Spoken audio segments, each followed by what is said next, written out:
I believe this is just so important. And that is about having your own personal mission statement.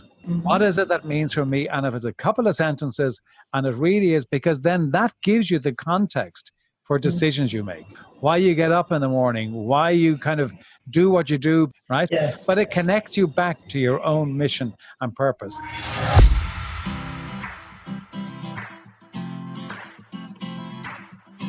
Hi, this is Optimal Instinct with Trish Tagley. I'm a business consultant who works with business-to-business companies that sell services. Do you need to reconfigure your client relationship in order to get them to stay longer, be more open to upsell, and refer more often? In one day, not 120 days, I can get you your action plan with a framework that I use. How much is your time worth? Our guest today is John Murphy. John's BHAG, Big Hairy Audacious Goal, as Jim Collins called it, for his clients, is to help them make a life, not just a living.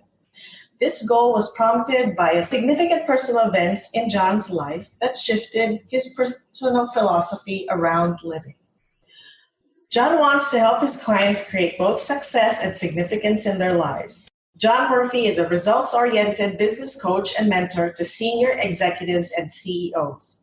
He's a great communicator with broad experience and is skilled at discussing issues that make business and individuals grow and thrive.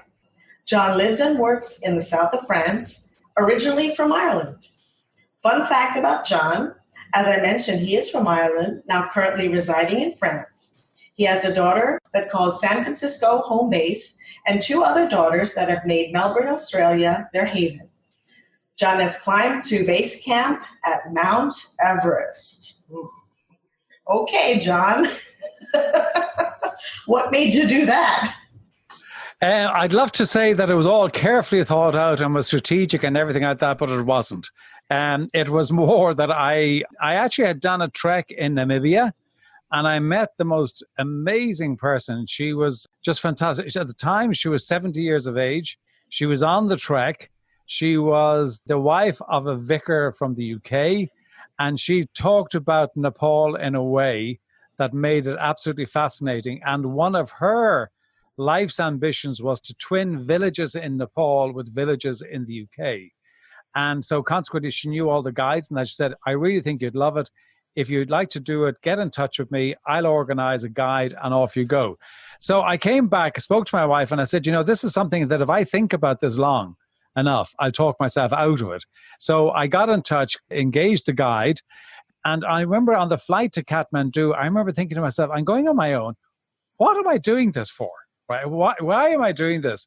So I arrived, and then it was just the most extraordinary experience. And then the climb up to Everest Base Camp was just tough, and I was glad that I had trained for it.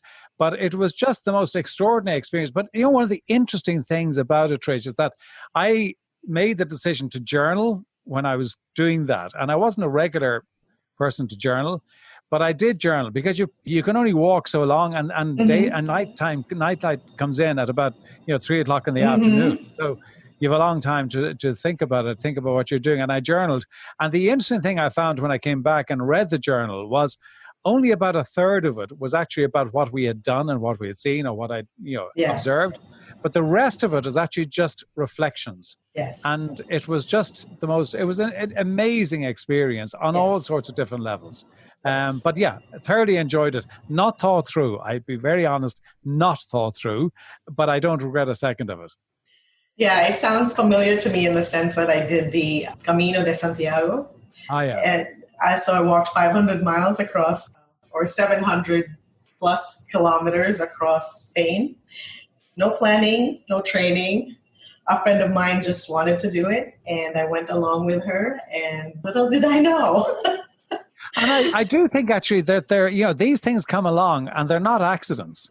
No. I think that it comes along at the right time for you in your life. And if you're willing to go with it, I think they can be transformational.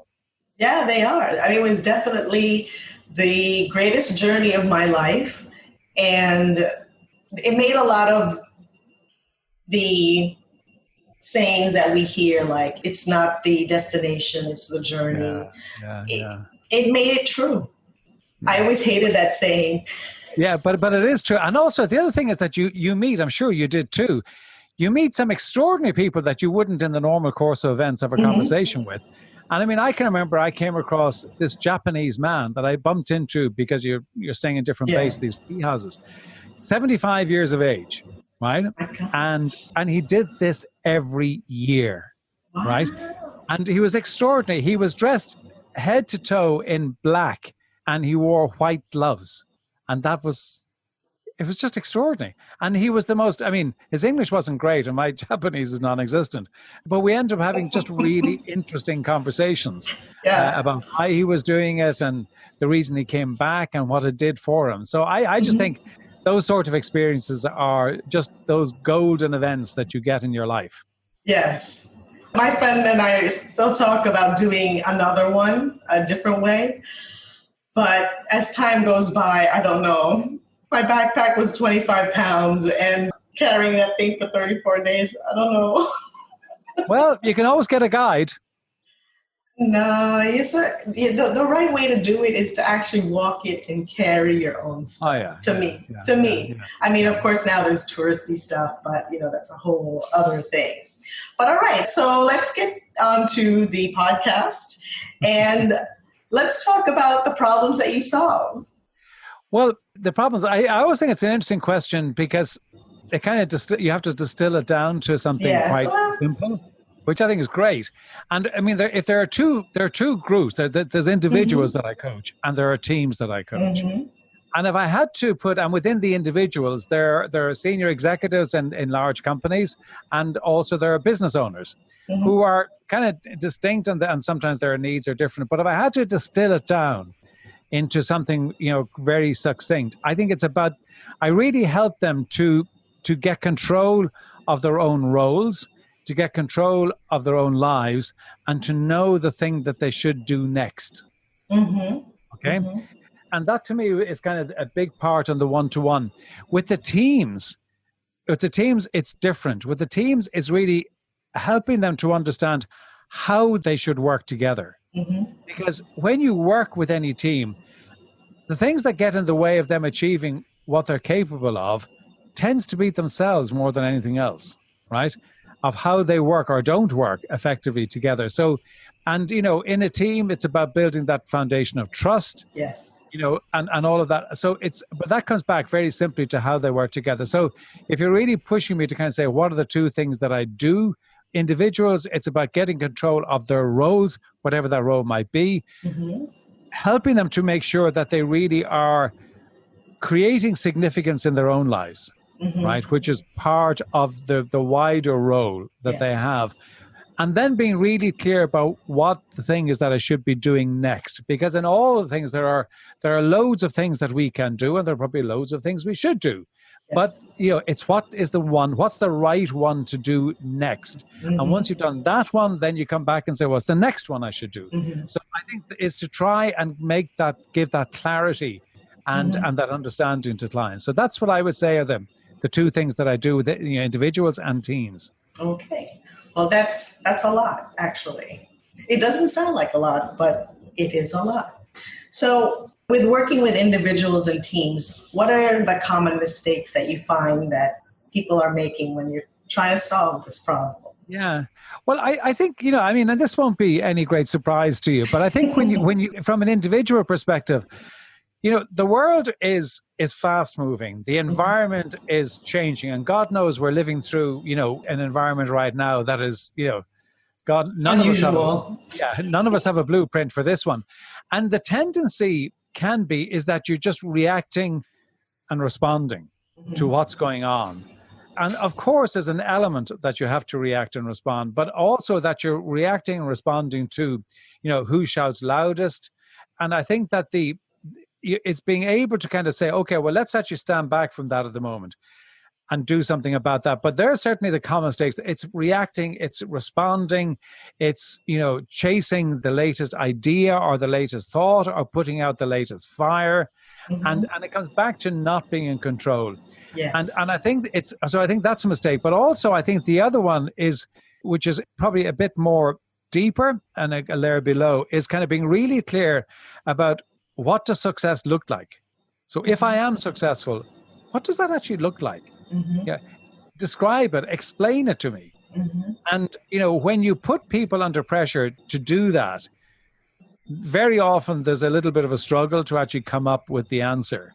So I think that they would be very common mistakes that I see people making. And, and I think my job is to try and draw them back from that and to really, try and get them to understand what's really important, what the priorities are, what they should be focused on, and how do they kind of build that life of kind of, that has some significance and also that their life is going to leave a legacy, which I'm really passionate about.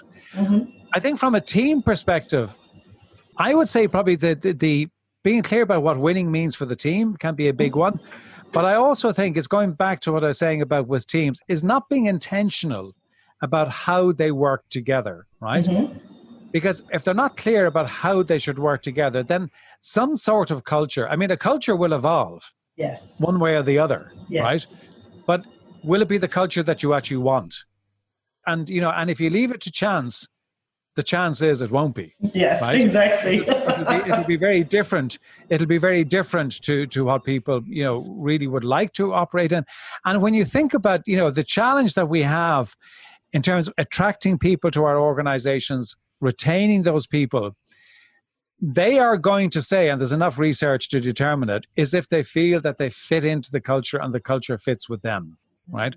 So I really work with teams to say, listen, let's be really clear about the culture that we want to have within this team, within this organization, and be very clear about what it is that we're actually going to do to create that culture. And also that everything that we do in terms of behavior is consistent with that culture. Because where people get, thrown out of whack is when, I say that I have certain values, because that's what culture is. Yes. It's embedded in the values. So, so this is what I stand for. But then if my behavior is not consistent with that, then it's kind of, it just doesn't sit right, and now I don't feel comfortable because now, can I trust that leader? They said one thing, that is what they believe in, but their behavior is something different. Yes. And, and as I always say to every leader that I work with, everything matters. Yes. Whatever you're doing is either adding or it's taking away. Yes. There's no such thing as neutral. Yes. Right. And so, when you're behaving, even whether it's down in the canteen, in the coffee shop, in the bar, having a drink, is your behavior consistent with what you say and what you stand for? And as the leader, how are you being the walking, kind of embodiment of that culture and the values? Because, the culture is made up of your values. Yes. It's a reflection of the values that you have. So I think that, if you're not really intentional, and that intention starts very early on, I've worked with people say, oh, well, we're only a team of 10 people. So listen, we don't need to talk about that. No, you do. Right? Yes. You really I totally agree. So, even if there's two of you, I had a conversation with somebody that I'm working with at the moment. They're set up as a new organization with a big investor behind them. And I was saying, well, he said, I don't need to do that. I was saying, no, you do. And he came, we had this conversation to and fro. And, and then last week, the week before, when he came back and he said, you know what? He said, I was thinking about what you said. And he said, you're right. He said, I saw certain things creeping into that I just didn't like, and I just didn't think it would happen. So I think that it's, you got to be really, really intentional about it. Absolutely. I think that one thing that a lot of leaders miss is the role modeling of the values. Like you said, being intentional, because people are watching and they really do more of what you're doing than what you say you're going to do. Yeah. So I'm in total agreement with you there. And I think it's important to remember that, the old line of, people won't necessarily remember what you say, or people won't necessarily remember what you do, but they will remember how you made them feel. Yeah, absolutely. And that's really worth remembering as a leader. Yeah, it is, because the whole thing is, like, if you're true to who you are, your values, and you live them, and they see that, and it's something that they can emulate, it's something that they can take with them through their career. And they will remember you for that, because they'll remember Absolutely. how it is that they got to the point that they are now. So Absolutely. I agree with you. Yeah. So, okay. So aside from role modeling, what is another tip that you can give our audience for leaders? A tip that I believe this is just so important. And that is about having your own personal mission statement, right? Now, people can, oh God, I don't want to go there, right? And but I just think that the time that you put into creating your own personal mission statement is just so valuable to you, because, at the end of the day, it goes back to what I was saying a little bit about, it's not about creating a living. So, I'm a business coach. I'm brought into organizations. It's primarily about the business side, but you can't just ignore the totality of the person. And frankly, I think I would be, wrong to do that. Absolutely. Because, it's actually about creating success in all aspects of your life and understanding what that means, Yes. right? And unless you've got a mission statement, it's very hard to be really clear about what it is. So, we're all here on this earth. We've all got our own set, skill set, talents, whatever it might. So we influence people. We influence people in our orbit. Do we do that for good? Do we do that for bad? Depends, right? But I think it's actually being really clear about, what impact do I want to have? It's funny. You kind of go out at night and you look up at the sky and you kind of think, God, I'm so small and insignificant in the greater scheme of things. And of course that's true, right? But I do matter in the orbit of people that I come in contact with. So what is it that, what is the legacy that I want to leave? What is it that, the impact that I want to have? So I think, and it doesn't have to be clever. It doesn't have to be, this is not about a marketing slogan or anything like that. It's actually just got to be something for yourself. It's why do I do this? Why do I exist? And I think it is so important. I mean, Simon Sinek has done a lot of work in that space, but I admire what he's done. And I just take it to an individual perspective. What is it that means for me? And if it's a couple of sentences, and it really is, because then that gives you the context for decisions you make. Absolutely. It gives you the context for why you get up in the morning, why you kind of do what you do, because some days you don't feel particularly delighted to get up in the morning and do what you do, because that's human nature, right? Yes. But it connects you back to your own mission and purpose. So that would be something I recommend to anyone to do. Personal mission statement. Yes. We have to come up with that. Okay, and then is there a certain resource that you would like to share with our listeners?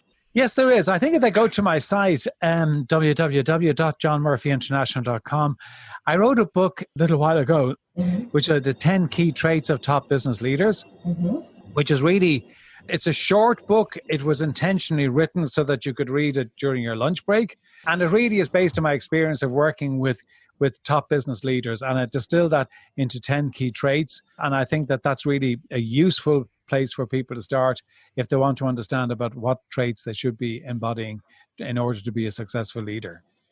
That's so funny, because your book is, the title is so nice, and I wrote a book, and it's You Suck. Everyone knows you suck. Bad boss stories. Yeah, but which one will they remember? Which one will they remember? Yours.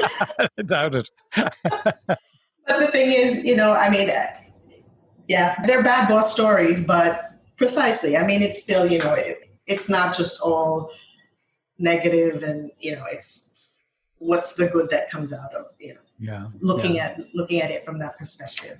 But in any case, okay. So what should I have asked you that I did not? Well, this probably won't be a big surprise to you. Probably the question, I know, because I was curious, I actually got asked it the other day when I was doing a panel discussion, is, why hire a coach? If I'm thinking about hiring a coach, is that some reflection upon me that I'm not very good at what I do, that I'm not really expert at what I do? Why is it? And and I think that for many people, I'd say if you look at it, every high performer, and I'm not just talking about in sports, because sports is a kind of an easy one to pick, but every high performer in all aspects, whether it's in business, whether it's in the arts, whatever it might be, has engaged with a coach. Because I think what a coach can bring to you is perspective. I think a coach will hold you accountable. A coach is a sounding board so that you can, in a very safe environment, because if you're a business leader, or if you're a CEO, or you're running your own business, who do you talk to? Right? Yes. And so you need to have that sounding board. You need to have that trusted advisor. And you need, and we all do. I need a coach. I mean, just because I'm a coach doesn't mean that I don't need one. I have my own coach, right? Because I'm not going to be the best coach to myself. I need that external perspective and somebody who will challenge my thinking, who will challenge how I come to those decisions. And I mean, I'm not asking them to give me the answer, but in the way of challenging, they're digging and they're digging and they're digging. And that's what I want you to do. And I think that, a coach can really help you to achieve what I believe is really important, which is success in your business, in your career, but overall success in your life. Yeah. And also, I think just to add to that, a coach will help you see what you don't see. Because a lot of times, because you're in the middle of it, you can't really see above it. There's very few of us that can do that for ourselves. Yeah. So, definitely coaching. I always find it interesting, Trish, when I work with a team, right? And I mean, and the CEO, the boss of the team is in the room.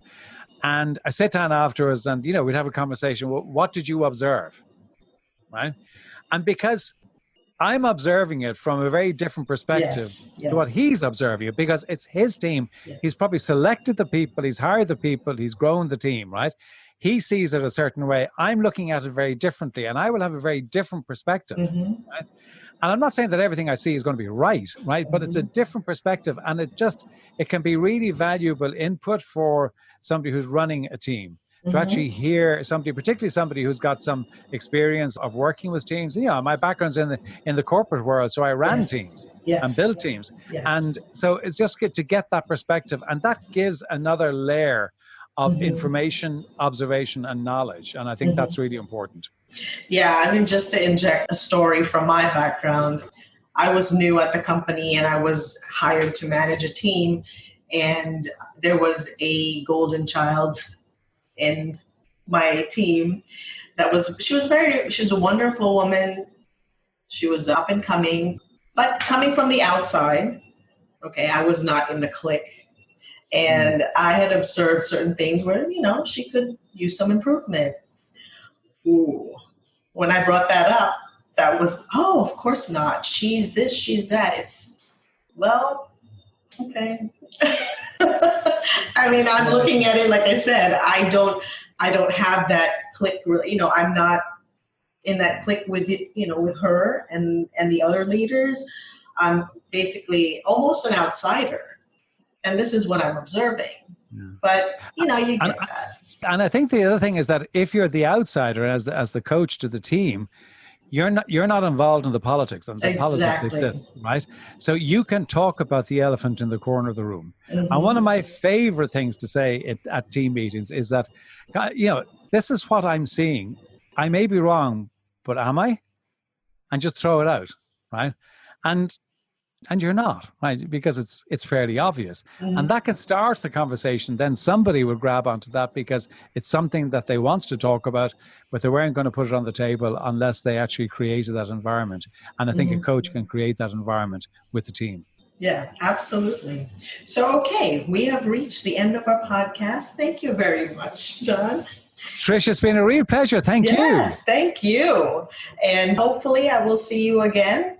And I will make sure that your book is in the notes. So guys, make sure you pick that up. Go to John's website. And again, thank you very much. And hopefully see you again. Absolutely. A real pleasure. You take care. Okay, thanks. Thank you very much for joining us on Optimal Instinct with Trish. If you've enjoyed what you've heard, head on over to iTunes, subscribe, and if you really enjoy the content, leave us a well-appreciated review. If you are looking to create an environment that partners your desire for more profitable, more productive, and greater referability in client relationships, combined with sustained team morale, then I suggest you head over to clientvaluedemo.com to learn more about the C's value model. Talk soon.